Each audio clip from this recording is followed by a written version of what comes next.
dead. I don't wanna die so soon. I got moves to make instead. I ain't scared, I'm prepared. Big ideas inside my head. I'm gonna make them manifest. And I'm dressed for success. I left, right, order my steps.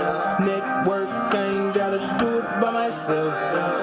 Who you know, show me who you know. Better let them know we about to blow. It's time to go, go, go.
I'm attracting, no accidents, that's fate. Just go in and have a little faith. And faith without works is dead. I don't wanna die so soon. I got moves to make instead. I ain't scared, I'm prepared. Big ideas inside my head. I'm gonna make them manifest. And I'm dressed for success. I left, right, order my steps. Network, I ain't gotta do it by myself. Who you know, show me who you know. Better let them know we about to blow. It's time to go, go, go. Go to work, get to work, yeah. Go to work, yeah. Go to work, get to work, yeah. Go to work, yeah. I ain't trying to trade my time, yeah. Simply wanna show you what I'm worth, yeah. Daily I'ma stay on my grind, yeah. Have a little faith and go to work. Go to work. Yeah. Go to work. Go to work. Yeah. Okay. Now go nuts.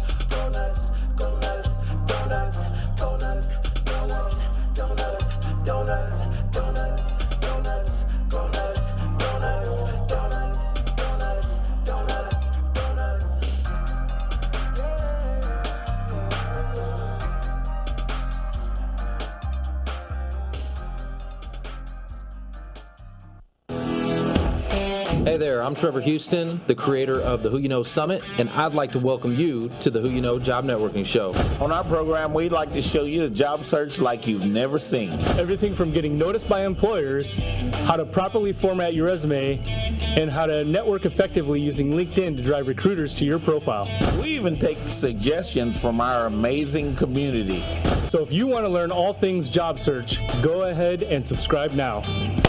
Focus. It's all about the job search. So if you want to learn how to land that next success, you heard them. All you got to do is subscribe and ring that bell so you don't miss out on a thing.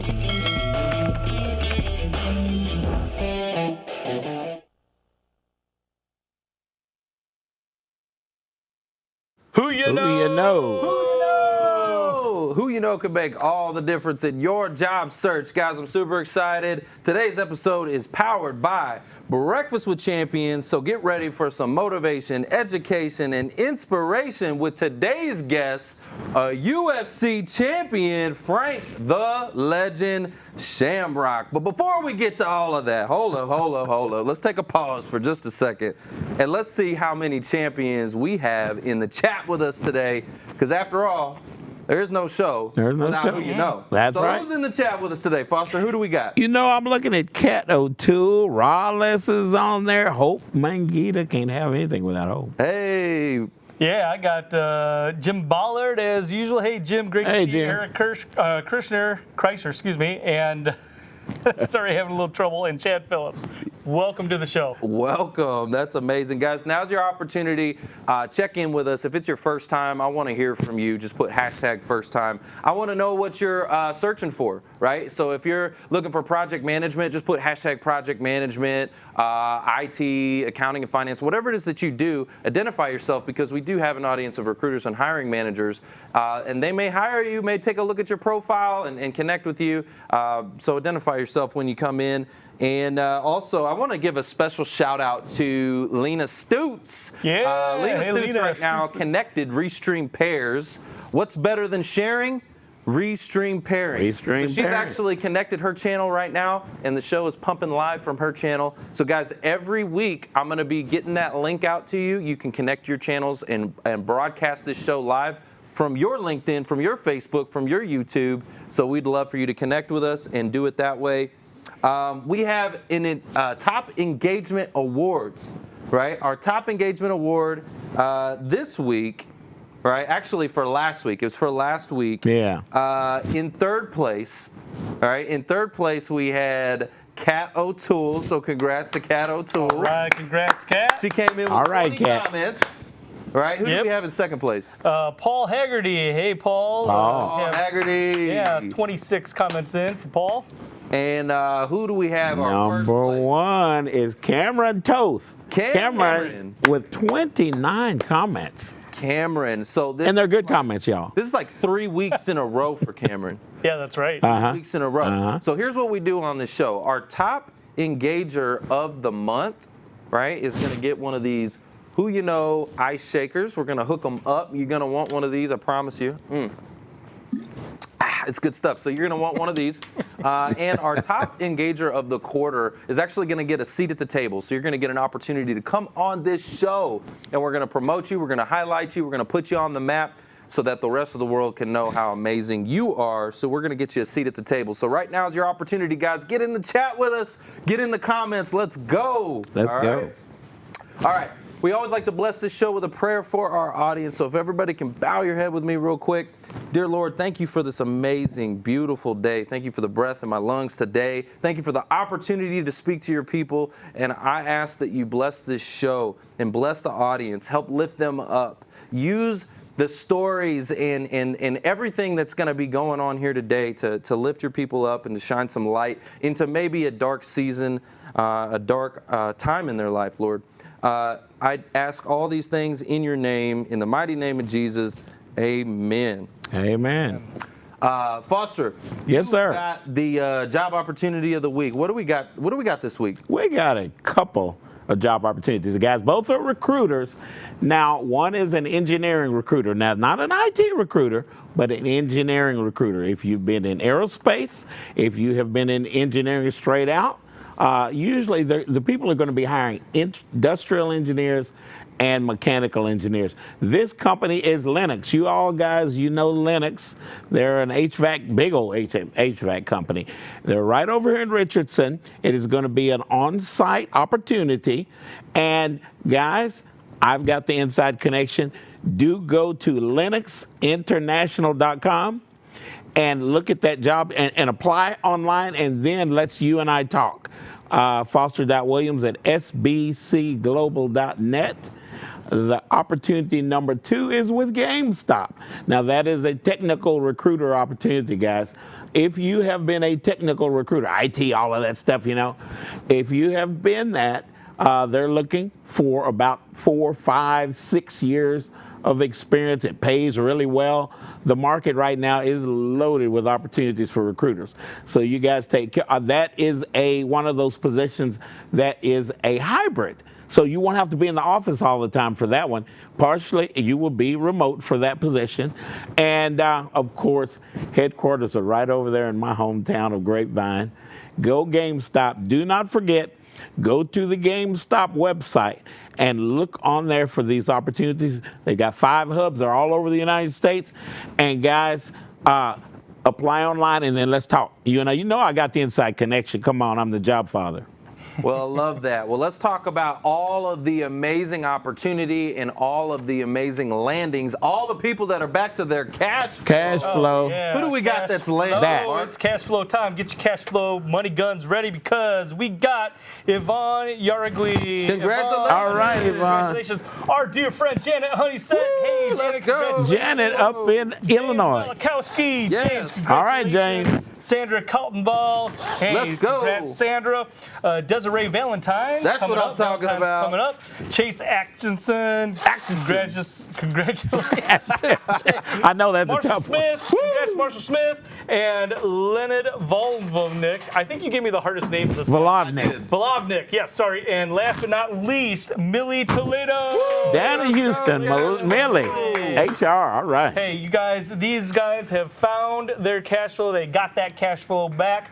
Let it be an inspiration to you and connect with them. Listen how they got landed. Find out if that company's still hiring and network with them. Yeah, absolutely. You want to make sure to network with those folks. Connect with them on LinkedIn because they know how to get there. They just did it, right? They just landed. So listen, they know all the right connections. So you need to connect with them. All right, so I got the tip of the week, which is February 2nd. We have our 4th year anniversary of this show. So we've been in business for 4 years. Yeah. And 300 episodes, so I'm super excited about that. We're going to be having a live studio audience. We're going to be throwing a big party, and we want to invite you. So put hashtag 300 if you're in the Dallas-Fort Worth area, or if you're willing to travel and come hang out with us, we'd love to have you. So put hashtag 300, and I'll make sure to send you a special invite. It's going to be an amazing party. You do not want to miss that, okay? And my last tip of the week is you definitely don't want to miss this show because we've got some amazing stuff planned for you. And a matter of fact, we've got our giveaway of the week, all right? Frank Shamrock has been amazing, and he's offering a limited edition, all right, poster, right, with him and who else? And is it Nick or Nate Diaz? Nick Diaz. Is it Nick Diaz? Nick I Diaz. get too confused. This has only been man. like you had to have been at that fight to get one of these, right? It's super, super limited, and we're going to get it personalized and autographed for you, but you got to make sure to stay to the very end of the show. Guys, we got to go to a real quick commercial break. Don't go anywhere because we come back. We got the legend in the house.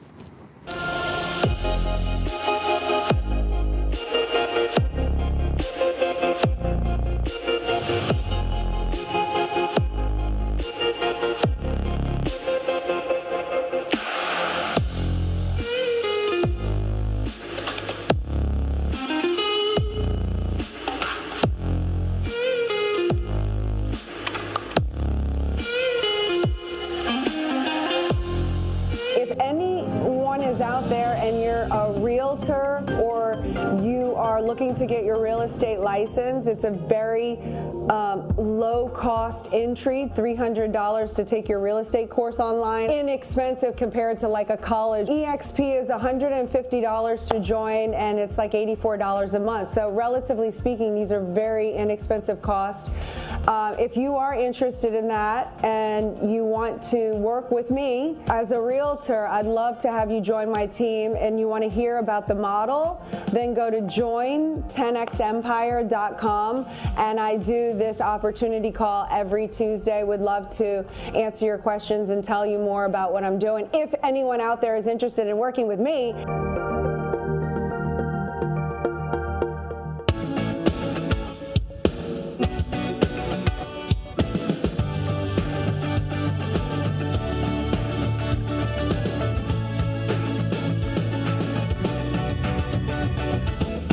This is Breakfast with Champions, Millionaire Breakfast Club, your opportunity to get a seat at the table. That's right, and I don't know if you knew this or not, but we're going to be hanging out in Dallas, Texas. That's right, all the superstars of Breakfast with Champions in one place at one time, and we want you there. You got to go to breakfastwithchampions.live so you can join us, and I'm telling you, you never know how one event can completely transform your life. So come join us, breakfastwithchampions.live. My name is Frank Shamrock, world champion fighter, martial artist, warrior. My professional journey took me to the very top of the fighting world, but that success came at a high price. I've left a lot of damaged relationships in my wake. Now, I'm 40 years old. I've come to that place in my life where I'm ready to confront the past. The Warrior's Code says that's the only way to find peace. So to move forward on my journey, I'm traveling backwards and telling my story in a way it's never been told before.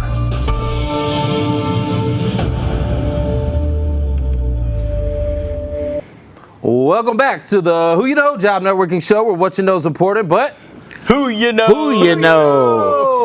Who you know can make all the difference in your job search. Guys, let me tell you who I know. I got this guy online with me. Y'all might know him too. His name's Frank Shamrock. And Frank became a ward of the state at age 12, a prison inmate at age 18, and by 22, his name was known around the world as a champion.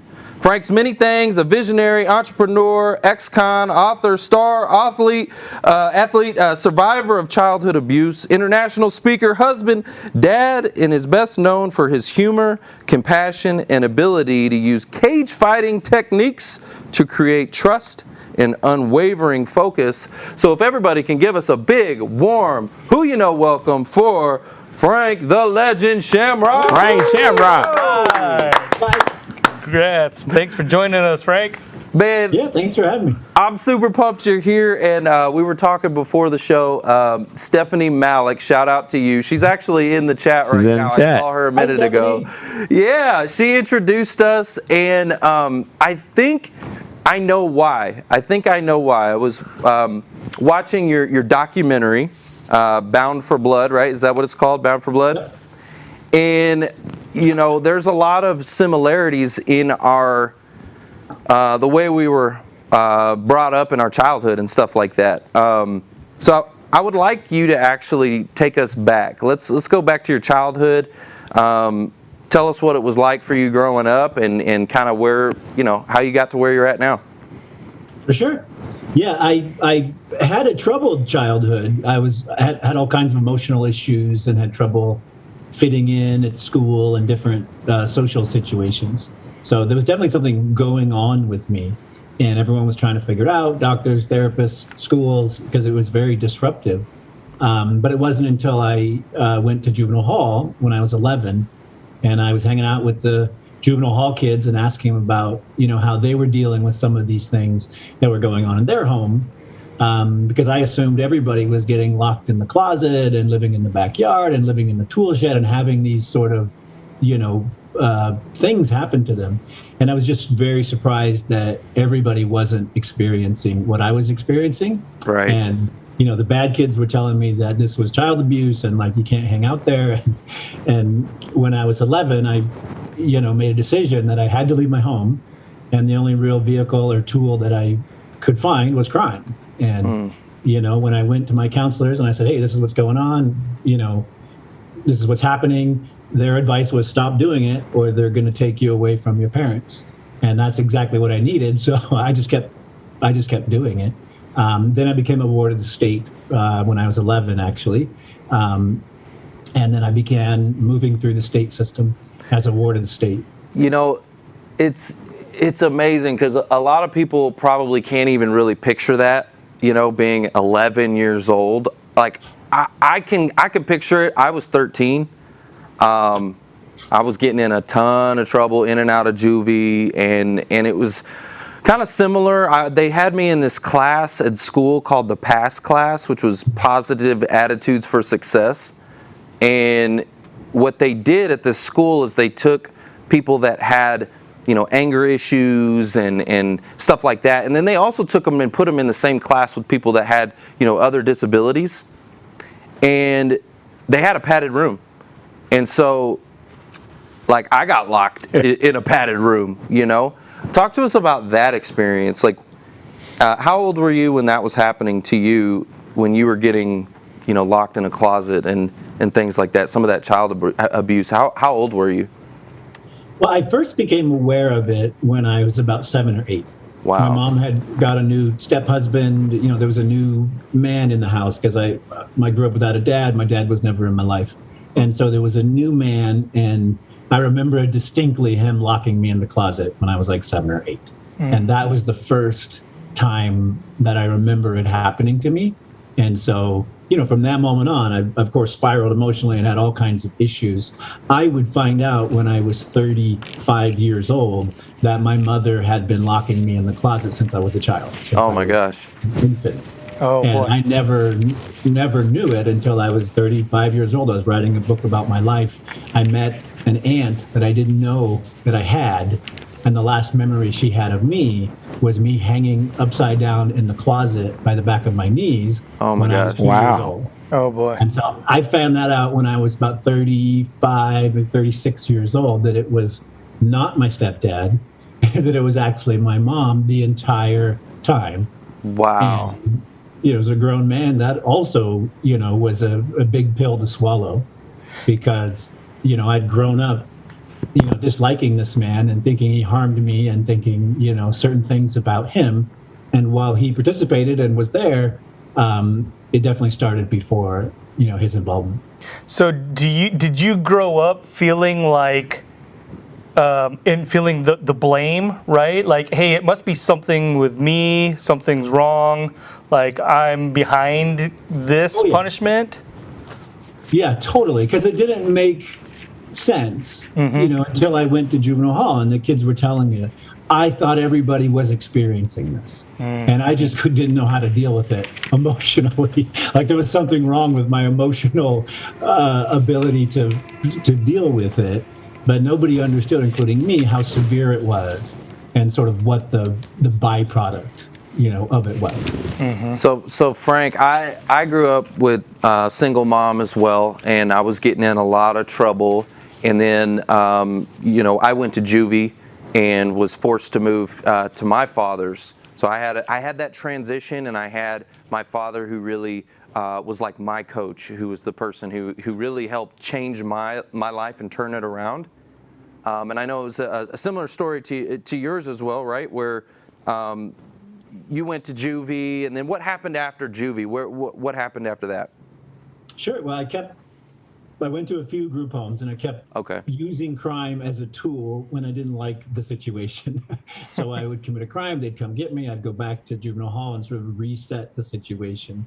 What I didn't realize, because I was, you know, 12 years old, was there was escalating security and all kinds of, you know, concerns about how I was progressing. But when I was almost 13, I was sent to the Shamrock Boys Ranch. And that's when I met Bob Shamrock. And he was the first real father figure in my life. You know, he was a Christian man. He was a very family-oriented man. And he was the first man to ever, you know, sit me down, give me a dad talk, speak fairly, you know, treat me well, and give me value in my life. And, you know, his moments of giving me that respect and that value and teaching me how to be a man, while I didn't listen and I kept getting in trouble, I would go on to prison and all the other things that I ended up doing. I never forgot the values that he taught me, and I never forgot the things that he stood for. And, you know, he never left. Even when I went to prison, even when I got in more trouble, he stayed there as a mentor. You know, he stayed there with his faith, stayed there with his guidance. And so when I was 21 and I got out of prison, you know, there was only one thing for me to do, and that was to, you know, try to monetize this machine that I worked on and follow, you know, his advice. And his advice was, you know, go put this thing to work. Go do work with this machine. There's a brand new sport coming out. There's a brand new opportunity, and you can do this. And that's all I needed was to hear that. Wow. Had you trained in martial arts, mixed martial arts before then? No. Okay. So and you it didn't exist. Nobody knew anything about it. Yeah, back then. The Brazilians knew some stuff and Japanese knew stuff, but it was new knowledge. Hey, Frank, did you feel as though your physical abilities and, you know, the later application of those was a gift for you? Was that a gift Frank had?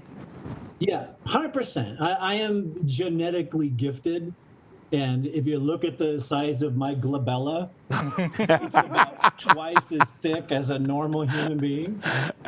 So my machine is built for fighting. Like I've got the perfect battle machine. Well, you said machine. I've heard you say this like 5 times. So did you build that machine in prison? Did you I saw a picture of you when you'd first come out. And oh my gosh, you talk about machine. This dude was like just jacked. Did you do that in prison? Were you like in there just lifting weights? Or when did you get so jacked, man? Like when did that happen? Yeah, well, Bob Shamrock was really into physical development and sports. You can see it on Ken. Yeah. So from 12 on, I had a mentor who guided me in bodybuilding. Got it. And I studied it extensively. Well, when I went to prison, I had nothing to do for 3.5 years. Build that machine. Back in the Joe Weider days. Yeah. You know, I did everything to build up my machine because I had lost everything. I had no education, resources, literally nothing left. And the only thing left was this machine that I could invest in. And then, you know, this computer that I could keep building. And that's all the elements that were left to me. And then Bob Shamrock, my mentor. So I just kept building, knowing that, you know, we got to do something with it. Right. Yeah. So you got out of juvie, got into a better environment, but then you ended up, I guess, going back into prison, right? Full-fledged prison, not juvie prison. And there's a unique story about how you ended up there, how you landed there, right? Which was, I believe, a robbery, right? Oh yeah. And it was a restaurant. Can you tell us a little bit about Taco that? Bell. Taco Bell, I think it was. This was one of my last jobs that I had. Yeah, I was going to ask that. Yeah, job seekers, beware. No, one of my last jobs by 1990 or so. I worked as a guy at Taco Bell, but one night I was disgruntled. My wife had left and my life had kind of fallen apart, and I decided to rob Taco Bell. So I left the drive-through window open. I came back. I broke in, I took all the money in the safe. It was literally a giant bag of money. And I went to exit. And when I was there, when I came out, all the police were there. Oh, wow. Like, Already. Frank, what are you doing? Because everyone, I was apparently a really bad criminal. And so they knew it was me. So I ran. And when I ran, the only way to get away from them was to run through this supermarket structure and run out in the field in the back. And it was the dead of winter. When I ran away to get away from them, I ended up jumping in the frozen creek. Oh. In the dead of winter. Oh, no. Went down, came out the other side and escaped. But it wet in the dead of winter, triggered the search and rescue and the police and the dogs and everything because they figured I was going to die. Oh, my gosh. That's how people die. But apparently, that'll my do body it. temperature had dropped so low, the dogs couldn't track me. Oh, wow. So they went one way, I went the other, and I got, maybe 2 miles close to where I wanted to end up. So maybe I had half a mile left. And all of a sudden, the most wonderful warmth and euphoria and love. I would have sworn God was hugging me, telling me how much he loved me. And I stopped running and I laid down on the tracks and I went, this is it. Like, I feel so good. Like, it was the most wonderful feeling you've ever felt. Really? And it's because I had hypothermia and my body was about to die. Yeah. Okay. Yeah. You were about to go meet your maker. Yeah. He was you probably knew who that was. Mr. Bob probably shared that with you earlier, so you had an idea what that was. So then what? You're over here dying. What happened next? I was like, this is the greatest interview. I love it. This is good. This is good. Yeah. What happened after that? So I ended up, I realized that God wasn't coming to hug me and that I was dying. Yeah. Because I'd read about it. And so I jumped up and ended up running to another place. I found a friend who took care of me. But that was the end of my rope. Like, I knew, wow, if I'm getting close to dying, maybe I should stop doing the stuff that I'm doing. So you got away then. I got away. You ran. Yeah. You got away. Did they catch you later, or did you turn yourself in? Yeah. I realized that was the end. Like I had to stop. Yeah. Okay. So I went and turned myself. Oh, you did. Okay. Yeah. Awesome. Okay. Well, hey, you know what? Hold on. Yeah. Yeah, definitely. Yeah.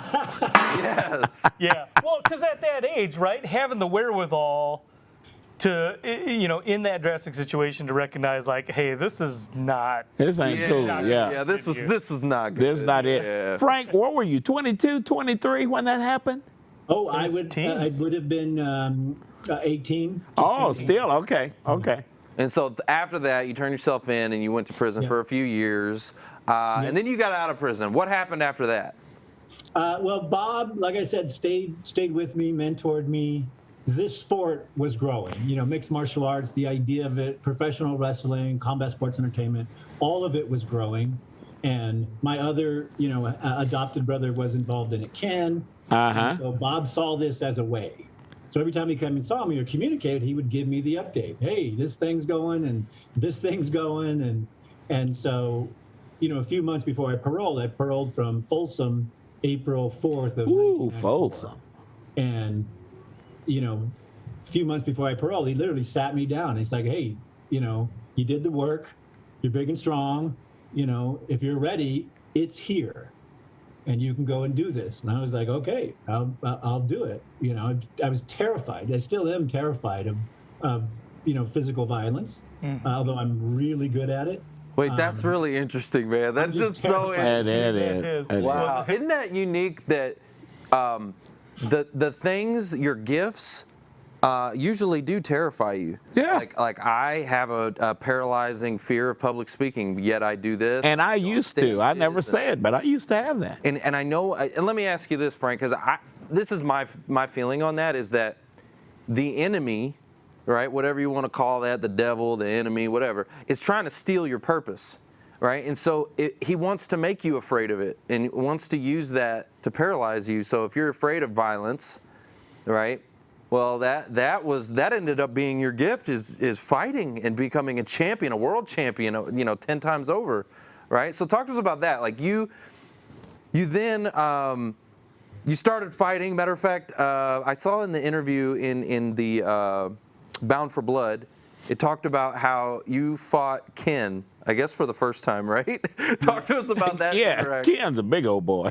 Yeah, he did my tryout. And so back in the day, in order to get on the team, you had to do this crazy tryout, which was a bunch of exercises, and then you fought a professional fighter. And it was really designed just to wear you out, get you as humanly tired as possible, so someone could beat the hell out of you, so you could see if you were really going to do this. It was just a psychological and physical, trauma session to see if you really had the cojones to be a professional fighter.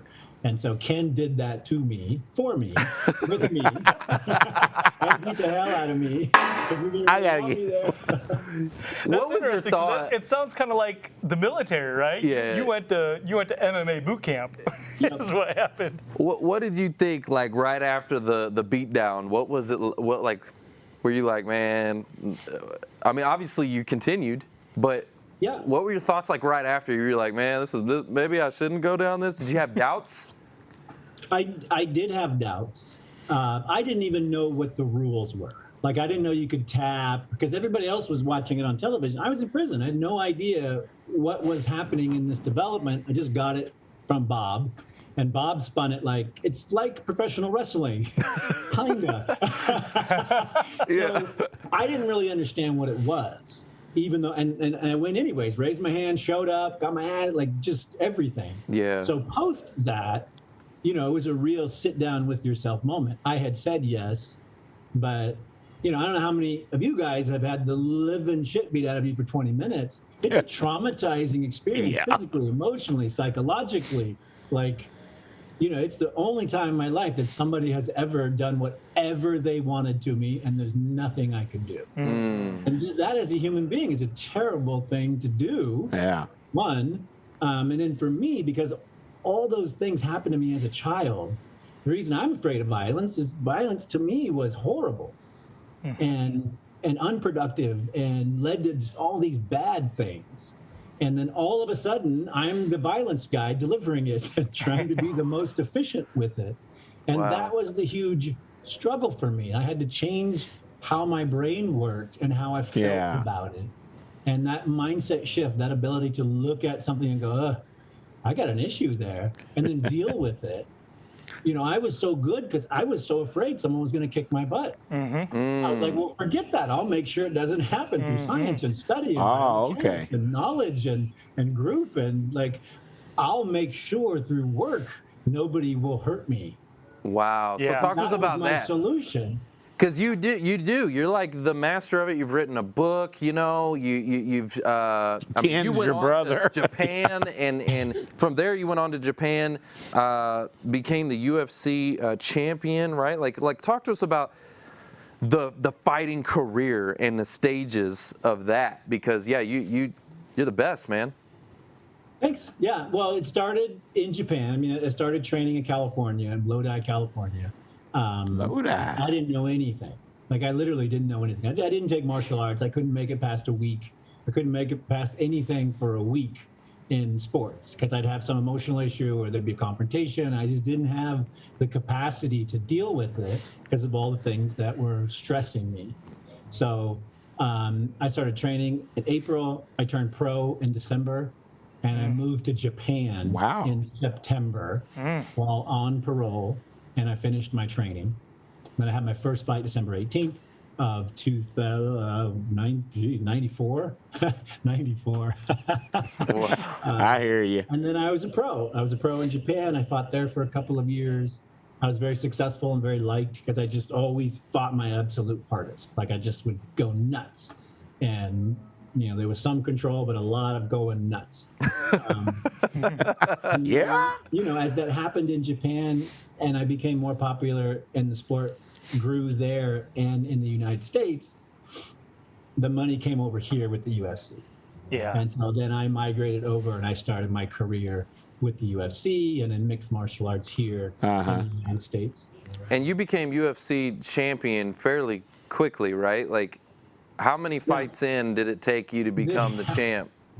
Yeah, it took 14 seconds to win. Wait. Hold on. Wow. What? Yeah. Oh, wow. 14 seconds? Uh-oh. Yeah. Do you hold the record for the fastest? I did for some time. Okay. And then Ronda Rousey showed up. Actually beat it. Wow. But it's a Guinness World Record because, you know, no one's ever done stuff like that. I'm the only athlete in the history of all recorded sports to win back-to-back world championships in less than a minute. In less than a minute. In less than a minute. Recorded sports. Oh, my goodness. Hey, Frank, was Mr. Bob, was he involved in his history? Was he involved in combat sports? Only as a fan and a spectator and then, you know, a believer. Yeah. Like, he got it. He's like, no, it's storytelling, it's pageantry, it's fighting, it's not just one thing. So he got it. He didn't do any of those things, but he could see it.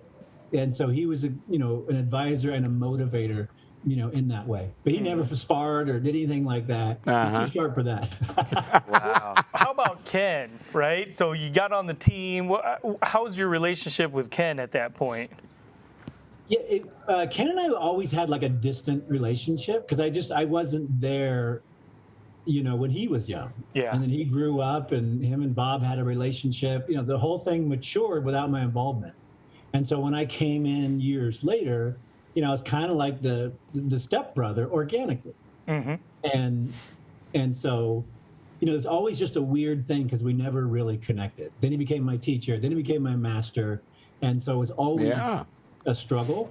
And then we became famous. And then we didn't like each other. And then we wanted to fight. Brotherly love. Hey, you gotta love it. My sister kicks my butt, man. Well, guys, hey, this has been an amazing episode so far. But guys, don't go anywhere. We got some more Frank the Legend Shamrock when we come back. We'll be right back.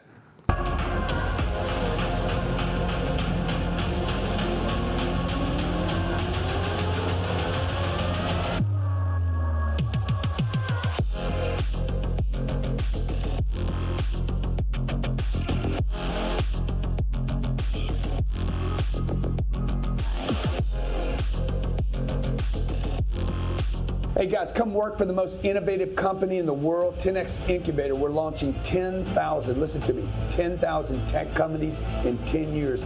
If you're a coder, what? We got programmer, coders, we got graphic designers, we got copywriters, digital marketers, biz dev. you name it. You If got you skill. like tech, love tech, hungry. want to be in tech, okay? We don't actually require that you get the jab here either. Just so you know, if you want it, good. If you don't want it, no problem. We are hiring. We want you. If you're good at your job, if you're disciplined, if you want to be paid well, if you want to be taken care of, if you want to be in a 10X environment, click the link below. Give us your resume and a short video, 30-second video. Just tell us who you are. Tell us what you do. We want you. We want you. Let's go. We want you.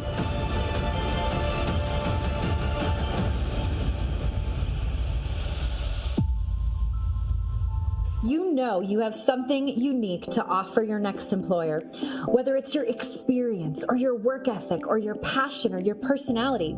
But how do you stand out from the crowd when you're stuck sending plain text emails that lack personality, lack humanity, and worst of all, look like every other email in the inbox? Job seekers just like you are discovering how easy it is to put their humanity back into their communication and back into their job search with BombBomb Video.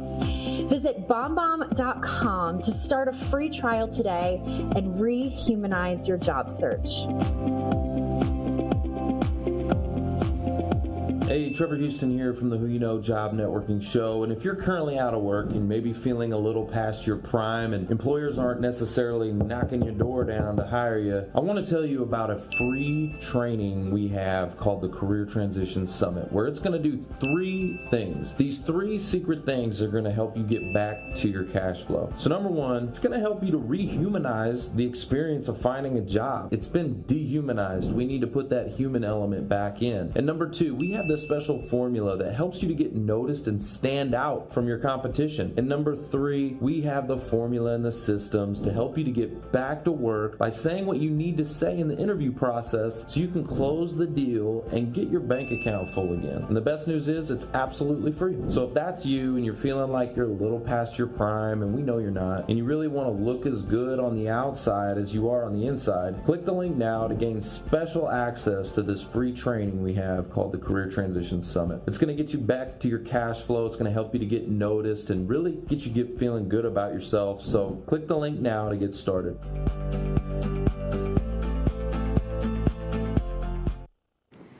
Welcome back to the Who You Know Job Networking Show, where what you know is important, but who you know? Who you know? Who you know can make all the difference in your job search. Guys, we're super excited. We've got Frank the Legend Shamrock in the house, and we've been talking about his backstory, his journey, how he became a world champion. And now I'm real excited, Frank, because there was something in your in Bound for Blood that I really picked up on, which was about in your UFC contract, okay? You had a clause put in to your UFC contract, something that was very unique. Can you tell us about that clause? For sure. Yeah, that was what's known now as the Champions Clause. But from our end, it basically said, should I ever renounce my championship, the rest of this contract is null and void. And it was actually an old pro wrestling trick from back in the day, but this sport had never seen it yet. My business mentor, lawyer, now father figure, Henry Holmes, once I told him what I wanted to do, he's like, well, there's only, you got to get out of this contract. You got to change the system. Otherwise, you're going to get stuck and you're not going to be able to achieve the goals that you want to achieve.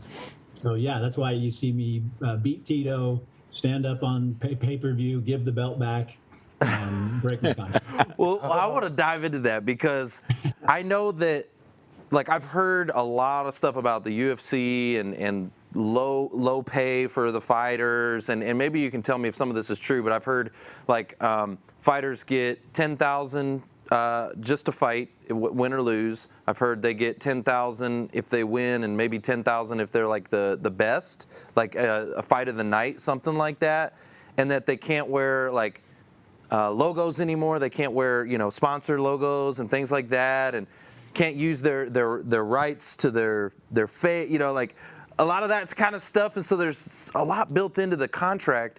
And you saw that early, right? Like, talk to us about that. Yeah, well, in truth, I didn't even know anything about it. But okay. Once presented with it, I was like, well, this, I was telling people my dreams and telling people my passions. And one of them was my fiance's dad. And when I told him, he's like, oh, well, there's only a few people in the world that have done what you're trying to do. Ooh. And I know one of the guys who's helped them people do it. So he introduced me to Henry Holmes. Yeah, mic drop. I took a mentor, my first mentor after Bob. And this mentor was about business because I didn't understand what was in this contract. And then once I showed him and I said, hey, this is my goal. This is what I'm trying to do. And he's like, well, you're not going to do it in this contract. This contract is structured, this way and this way and this way and this way. Yeah, this contract. Early on, they were just taking too much. Right. Yeah, well, I love, the reason why I wanted to give you a mic drop for that is because I love the fact that, you didn't know what you didn't know. Right? You didn't know what you didn't know, but you were telling people your vision, right? And I think it's so important to dream big, to have big visions, to tell people, right? To get the word out. And the universe just tends to put the pieces in place. But if you keep it to yourself, right? If you keep your vision and that big dream that you have inside, no one will ever help you put it together. It takes multiple pieces and people to put it together. So I love what you did. You just spoke it out loud, and the universe brought you the right people to make it a possibility. Well, and it sounds like, reminiscent of networking. Yeah. Right? You have to, so in the context of a lot of our audience, you have to tell people that what you're looking for, right? Yeah. In order for them to be able to help you. Yeah. They can't help you if they don't know what you're looking for. God works through people, and he says he will give us the desires of our heart. And look at your life, and look what it's turned into. Now you're a dad, so you get a chance to either teach it or don't teach it, or teach whatever you feel like needs to be shared, So I have a question, Frank. You fought Tito, who's a big dude, too. Oh, dude. Oh, my God. Congrats on that, because, Tito, too, right? And so, man, just smashed him and then said, boom, I'm out. So you got, and I don't know, was that pre-Dana White, or was that Dana White running the show at that point? That was pre-Dana White. Dana. Yeah. Before, yeah. Okay.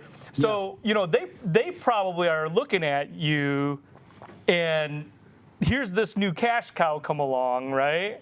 And that's done. You've relinquished your championship. What do you do after that, right? I mean, you've got this money, it's a huge pay-per-view event, and where do you go from there? Yeah, well, I had a pretty clear plan of what I wanted to do, which was fight, become a champion, use that as a platform to do the next stuff. Hollywood, acting, producing, speaking, all the stuff that my childhood dreams. So I saw it as a bridge to get to my destination. So you weren't wanting to be a fighter forever. You're like, I'm going to do this. I'm going to get my money. And as soon as I got my money, I was gone. He's like, I'm ready to do this. Okay. But then you got back into fighting, though.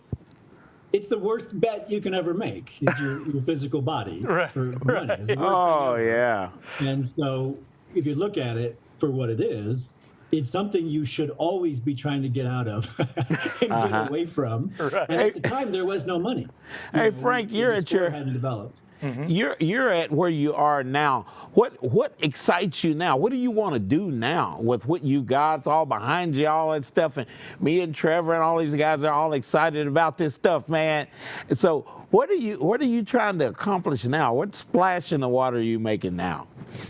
Well, right now I'm really focused on sort of combining my entrepreneur passion stuff with my charity stuff. So this sort of philanthropic entrepreneur world, I'm finding a way to tie into each other.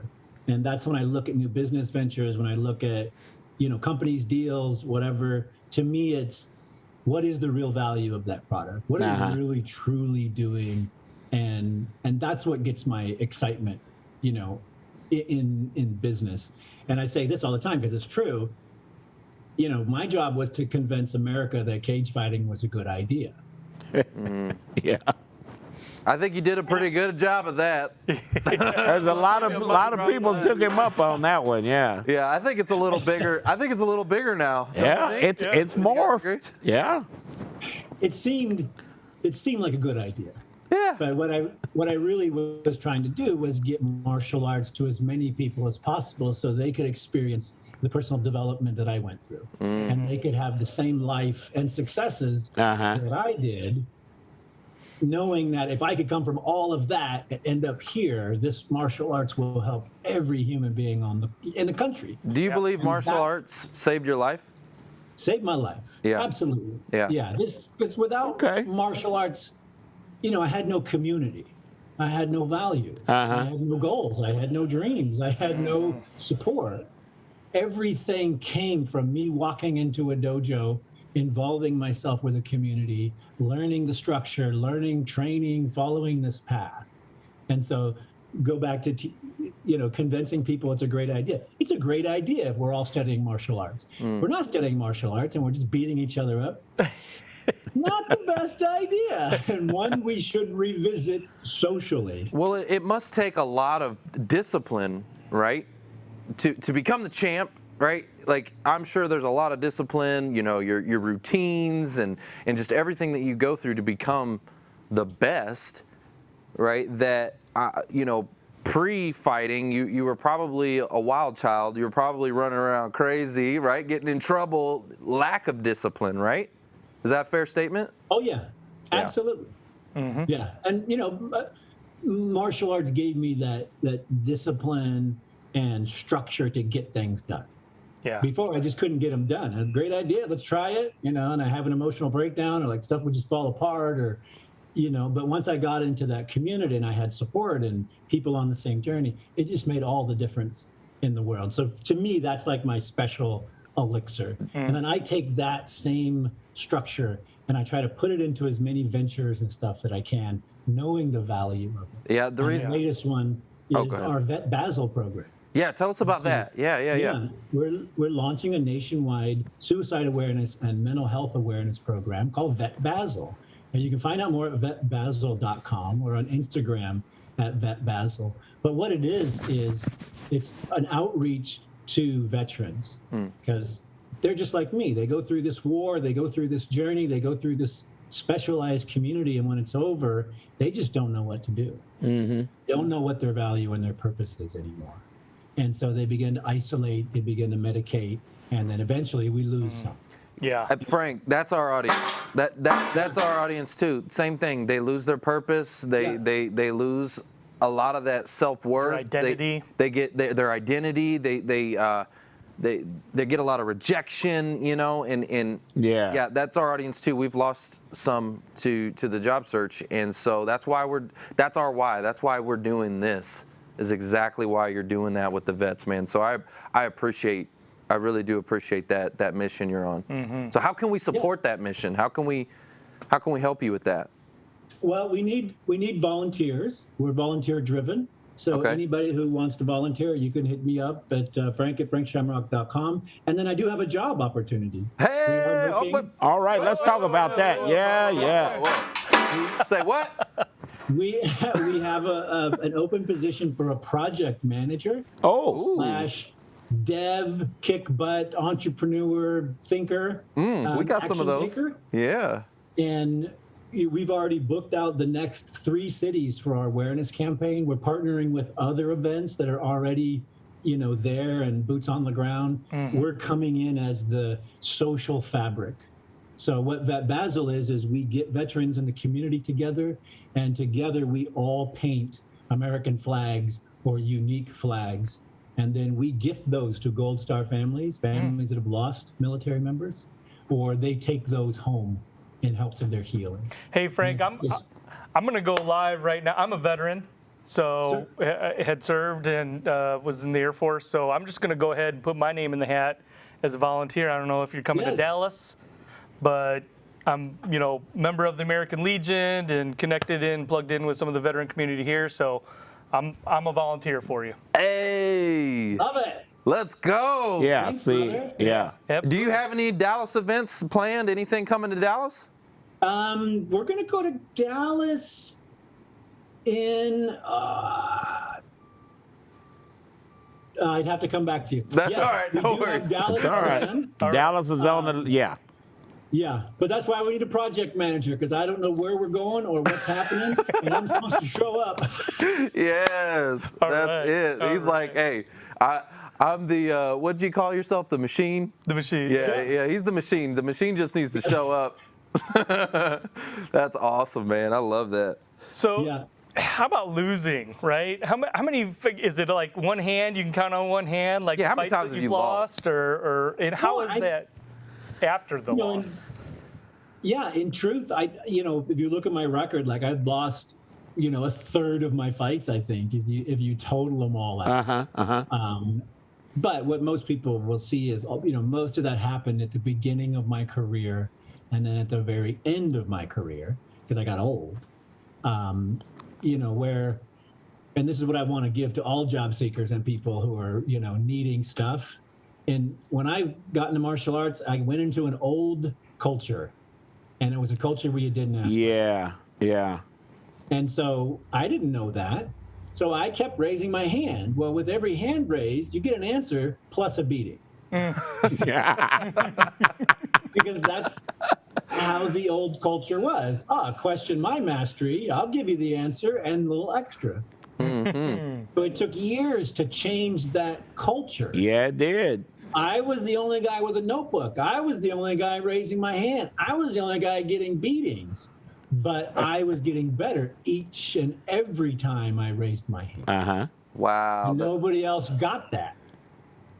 I was getting all the information. I was getting everything in notebooks. I was getting more attention, and it hurt. But I progressed 3 times as fast as everybody else. It hurt. Yeah, there's a huge lesson in that. Yeah. Doing this. Well, it's kind of like how do you know that you don't want to put your, how do you know that you don't want to put your hand on a hot stove, right? Well, Experience. the first time you do it, right? You're like, I'm never doing that again, right? So you learned a lot through that, like, oh, that hurt, and I don't need to do that.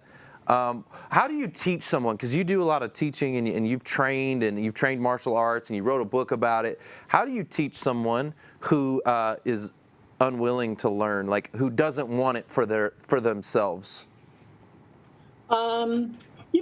Most people don't stay.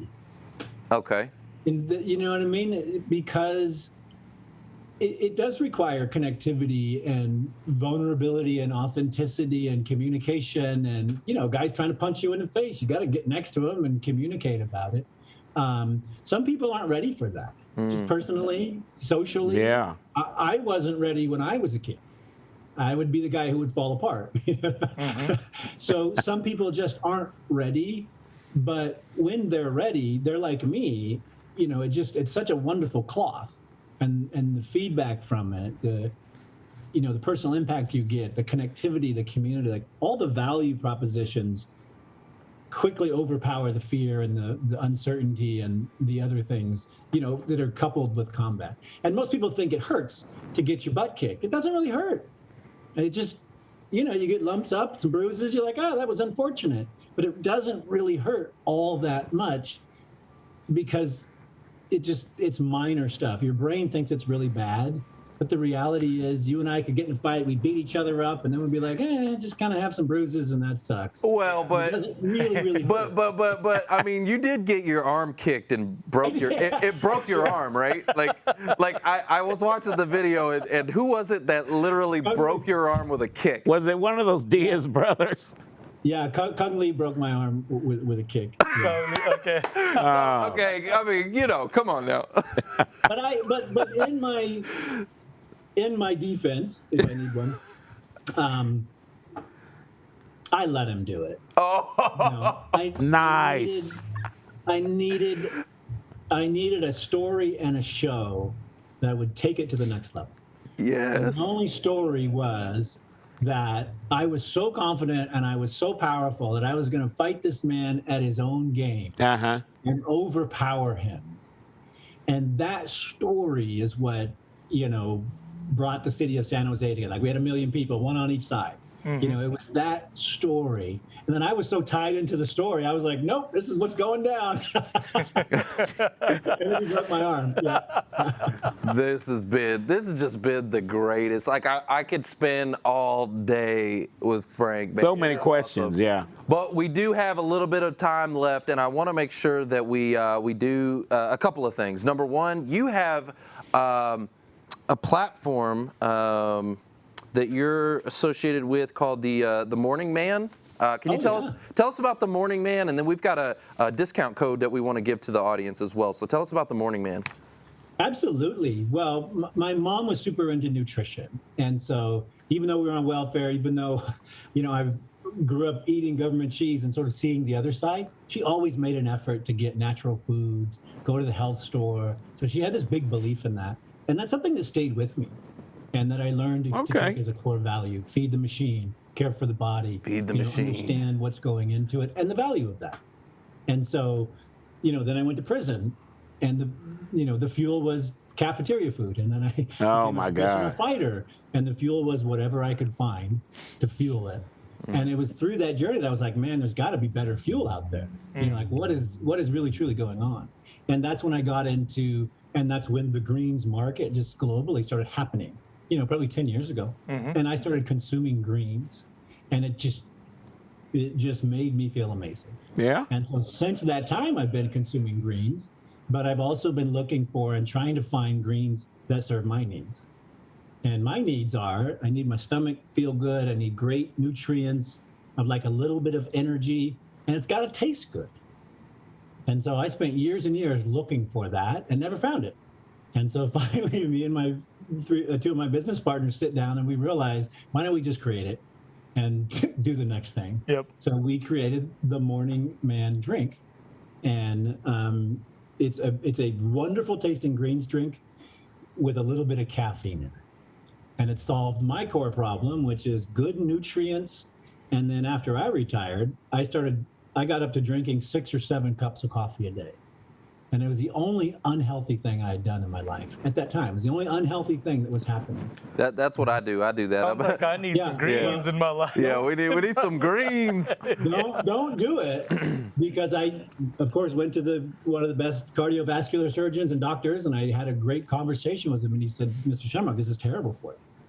What you're doing to the machine, and what the lasting effects are if you do this for a term.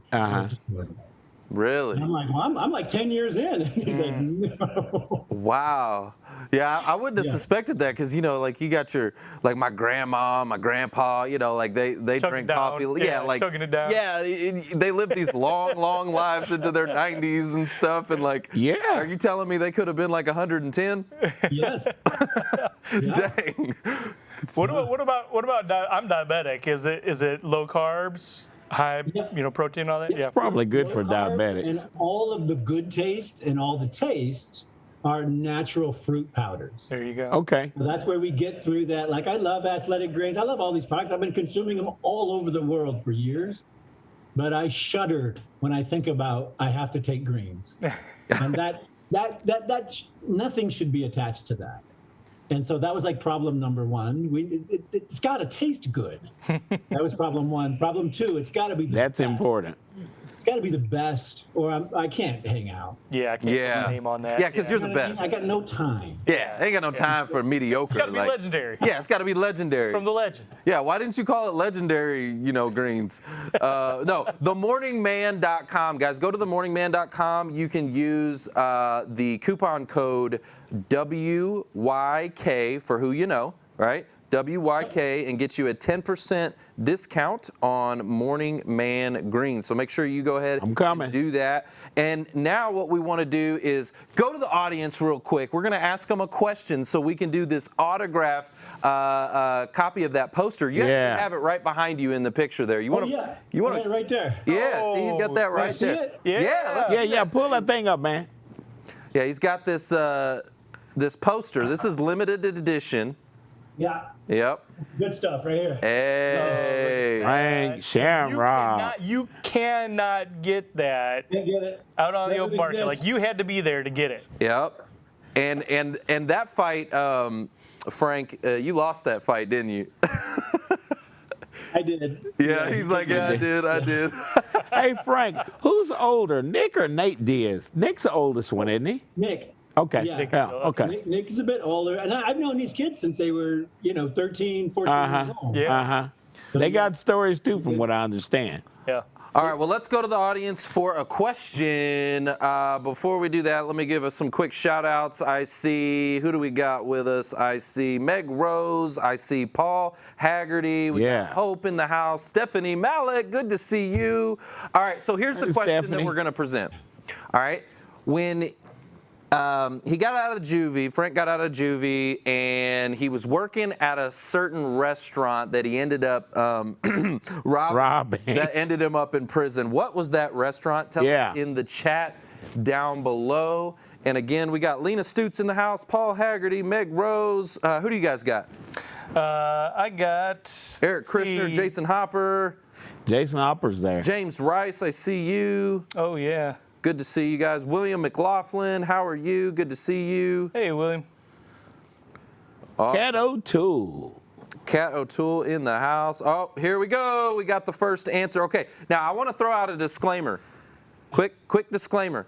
The comments on LinkedIn are not always synced up. Okay. Right, yeah. But it's the first one that I see. The very first one that I see. So I'm going to give a big special congratulations to James Jim Rice. Congratulations. Jim Rice. Congratulations, Jim Rice. You're going to get you one of these autograph posters, man, that you can't get anywhere. Yeah, and you got to fight Nate Diaz. No, I'm kidding. Oh, yeah. Yeah. Throw him in the ring. Let's do it. Oh, man, Frank, this has been an awesome episode. Guys, yeah, Frank. If I can get everybody in the audience, if you'll do me a big favor right now, if you will take a screenshot of Frank the Legend Shamrock and go ahead and post this thing all over social media. Make sure you tag him. This is your content for the day. Make sure you tag him. Tell him, something meaningful or something you learned from today's episode. We would appreciate that. Let him know how much you appreciate him being on the Who You Know Job Networking Show. Right. Frank, any last words for the audience? Oh, man, last words. People ask me often, how I did all this stuff, right? Like how I went from point A to point B. And then that inevitably leads into a conversation about, mindset. But because regardless of what happened to me, my purpose, my mind, my stuff was clear as day. I had it written down. I had it envisioned. I knew what I wanted to achieve. So when the opportunities came, I was rehearsed, ready, excited, impassioned, and that's how I was able to attract the people, the mentors, the sponsors, the companies, the groups. Because when I went in, I believed, I was all in, fully committed to a sport that had been kicked off of cable and was most likely dying. So however irrational it seemed, that passion, that purpose, that preparedness is what made me successful. And that came because I went, this is what I'm going to do. I'm going to write it down. I'm going to find out how to do it. I'm going to talk about it. And then I'm going to make it happen, regardless of what the results are. I love that. Commitment, right? Commitment, write down your goals, and speak it out loud. Like, I love that. He made the commitment first, though. I just love that. One last question, Frank, before we go. You mentioned that you're hiring, right? You got that project management role. How do we get connected to you for that? Do you want us to, how do you want the audience to connect with you for that, if they're interested? Yeah, if you're interested, you could email me at frank@frankshamrock.com or do through my website at frankshamrock.com. And in particular, this is for project manager / dev entrepreneur, outside the box thinker. Yeah. Our charity is sponsoring this project for 1 year. Okay. In 1 year, our goal is to have this be a national program, have their nonprofit be settled, the systems in place, and them continuing this mission of saving veterans' lives. Frank, you're going to hear from me because I'm all up in everybody's Kool-Aid, man. That's why they call me the job father. I love it. Plus, I'm old, dude. But, but I have fun, and we'll get in there and we'll find. I want to talk to you about what it is exactly that you need, and we'll try to deliver that to you. Oh, man, I love it. Yeah. Frank, thank you so much. Guys, that's the show. It's all about who you know.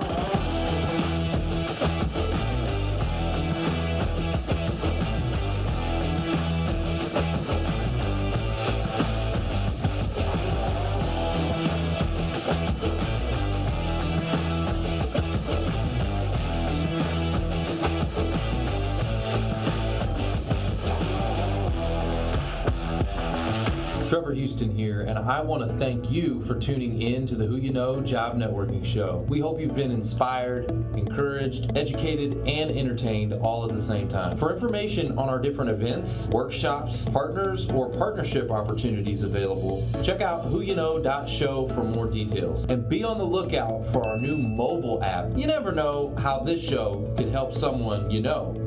And if we've made an impact or put a smile on your face today, don't forget to hit that share button on your way out. Until next week, it's all about who you know. Bye!